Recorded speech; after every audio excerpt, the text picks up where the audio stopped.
नमस्कार भावांनो. पुण्यात गाडी चालवायची म्हटली ना तर सगळ्यात आधी ना आपला पेशन्स चालू करावा लागतो, नंतर गाडी चालू करावं लागते. कारण कुठं ट्रॅफिक लागल हे सांगता येत नाही. हा सिग्नल पण एवढा मोठा आहे ना, एवढ्या वेळात मी 2-3 वेळेस माझे फ्युचर प्लॅन करून चेंज करून टाकतो. पण हा सिग्नलचा कलर काही चेंज होत नाही. लय अवघड आहे, काय करणार आहे. काका थोडं बाजूला व्हा ना, मला जाऊ द्या ना पुढं. हो काका. काका बोलले जातो मग. हा, काही विषय नाही आहे.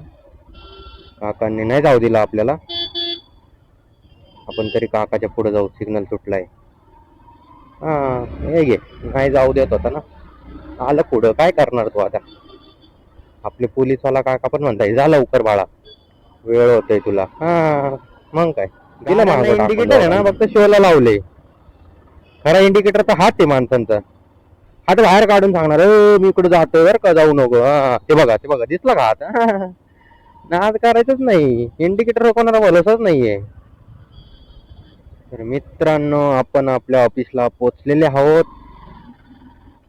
मी करतो काम, तोपर्यंत तुम्ही आता फॉलो करून घ्या आणि व्हिडिओ आवडल्यास नक्की लाईक शेअर करा. Okay, bye bye.